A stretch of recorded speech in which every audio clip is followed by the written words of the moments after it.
Bienvenue dans cette nouvelle vidéo. Hier, j'étais à une marche dans la région de Libramont et en parlant avec quelqu'un, j'ai appris quelque chose de très intéressant. 4 critères de discernement pour savoir si tu es dans la volonté de Dieu. Alors le premier critère, assez évident, est-ce dans la Bible? Est-ce biblique ou anti-biblique?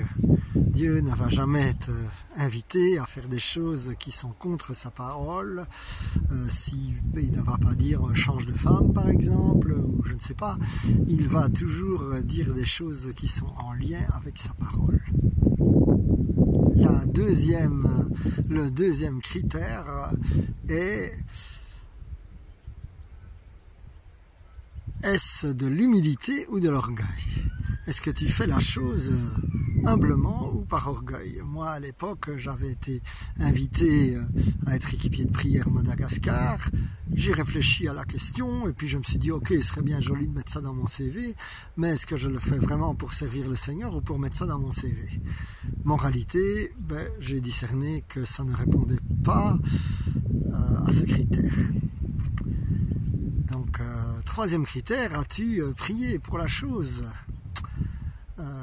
As-tu consulté Dieu et as-tu demandé son avis, essayé de l'écouter et d'entendre ce qu'il a à dire?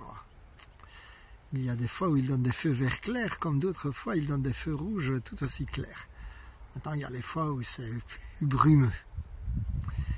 Et la quatrième, reçois-tu la paix à long terme? Et ça, c'était vraiment pour moi une révélation. Parce que là, par exemple, nous allons partir père-fils en Grèce bientôt et je me stresse un minimum avec la voiture de location, l'organisation du voyage, etc. Et donc je pourrais dire que je ne suis pas en paix. Mais comme disait la personne, ça c'est de l'inconfort et c'est du besoin de contrôle. Mais ça ne veut pas dire que si tu réfléchis après coup, tu seras content de l'avoir fait et tu te sentiras bien plus en paix. Donc nous répétons ces 4 critères. Est-ce biblique? Est-ce une motivation d'orgueil ou une motivation humble? Est-ce que tu as consulté Dieu? Et est-ce que tu en reçois une paix sur le long terme? Sois béni mon frère, ma sœur.